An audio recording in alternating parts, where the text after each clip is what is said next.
Hello दोस्तों, आज हम बात करेंगे इंडिया के एक ऐसे रूलर की जिनका नाम हिस्ट्री में बहुत फेमस है। जी हाँ, टीपू सुल्तान। उन्हें टाइगर ऑफ मैसूर भी कहा जाता था।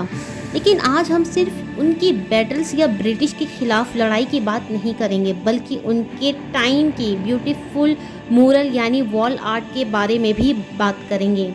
टीपू सुल्तान का जन्म 1791 में हुआ था। वो हैदर अली के बेटे थे और बाद में किंगडम ऑफ मैसूर के रूलर बने। उन्होंने ब्रिटिश ईस्ट इंडिया कंपनी के खिलाफ कई वार लड़े और अपनी मिलिट्री स्ट्रेटजी के लिए काफ़ी मशहूर हुए। टीपू सुल्तान टेक्नोलॉजी और इनोवेशन में भी इंटरेस्टेड थे। उनके टाइम में मैसूर रॉकेट्स का यूज़ हुआ, जैसे बाद में ब्रिटिश ने स्टडी करके अपनी रॉकेट टेक्नोलॉजी को डेवलप किया। तो इतने करीब से मैंने देखा है। हर जगह इतने करीब से देखने को मिलता भी नहीं है। के बीच अलग अलग व्यूज़ हैं। कुछ लोग उन्हें एक फ्रीडम फाइटर और मॉडर्न रूलर के रूप में देखते हैं, जबकि कुछ उनकी पॉलिसीज़ और एक्शंस पर अलग राय देखते हैं। इसलिए टीपू सुल्तान का इतिहास आज भी रिसर्च और डिस्कशन का सब्जेक्ट बना हुआ है। इतनी अच्छे से मेंटेन कर रखा है। और उनके म्यूज़ियम, मतलब ये जब समर पैलेस था तो उनके सामने इस तरह से ये तोप रखे हुए थे और बारूद, तो जब भी कोई भी आए तो डायरेक्ट ढिशुम ढिशुम करके उड़ा दिया जाए।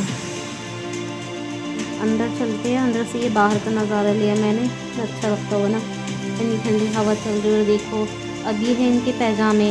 आज की लड़कियां पहनती इस फैब्रिक में, ये श्रग जैसे हम आज पहनते हैं। ये टीपू सुल्तान का श्रग है। और देखो इनका ये पूरा कॉस्ट्यूम।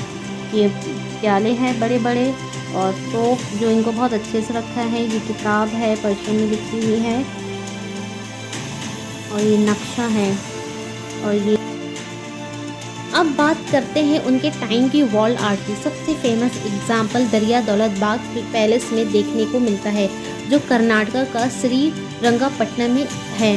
इस पैलेस की दीवारों पर बहुत ही खूबसूरत मूरल्स बने हुए हैं। इन पेंटिंग में टीपू सुल्तान की life, royal court, soldiers, elephants, horses और ब्रिटिश के साथ हुई बैटल्स को दिखाया गया है। सबसे फेमस वार को भी इस वॉल के थ्रू दिखाया गया है, जहां चौथी जो वार थी, जो सुल्तान की सेना ने ब्रिटिश को हराया था। ये मूरल्स नेचुरल कलर से बनाए गए हैं थे और इनमें इंडियन और पर्शियन आर्ट स्टाइल के सुंदर कॉम्बिनेशन को देखने को मिलता है।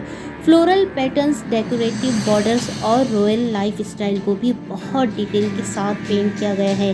ये वॉल पेंटिंग सिर्फ डेकोरेशन नहीं थी, बल्कि उस समय की हिस्ट्री, कल्चर और पॉलिटिकल इवेंट्स को रिकॉर्ड करने का एक इम्पॉर्टेंट मीडियम भी था। इसमें दरवाजे देख रही थी, मैं देख रही थी कैसे मजबूत है, पहले के कितने अच्छे काम होते थे।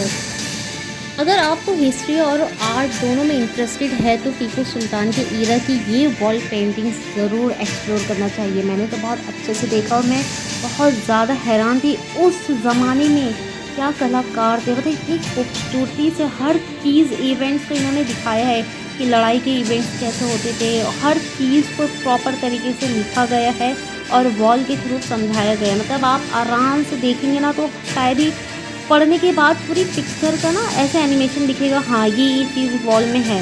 तो मुझे तो बहुत मज़ा आया इसको देखकर। और एक लगता था कि पहले का ज़माना कितना अच्छा होता होगा, जब ये नया नया बना होगा तो इसकी खूबसूरती वाव, मतलब देखने के लायक नहीं। काश कि कोई AI के थ्रू बनाए और हम और भी अच्छे से देख सकते हैं इसको।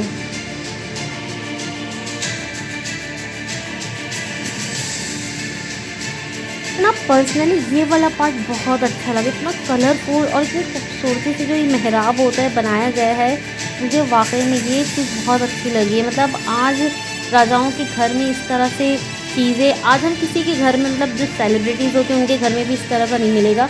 और मुझे ये देखने के बाद ये फील हुआ, जो सब्यसाची भी ब्रांड है उसके कपड़ों में अक्सर ये डिज़ाइन और ये कॉम्बिनेशन होता है। अगर मेरी बात किसी को समझ में आए ना तो देखना नेट पे जाकर।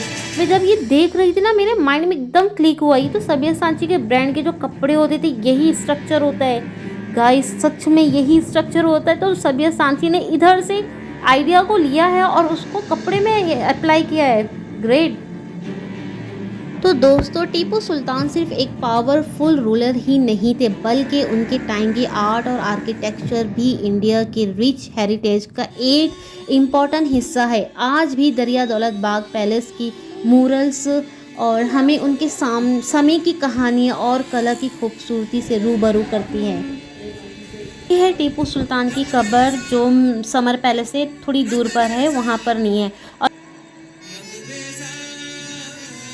ये है टीपू सुल्तान की टोपी और टीपू सुल्तान के साथ दो और कब्र है, एक उनके फादर हैदर अली और उनकी माँ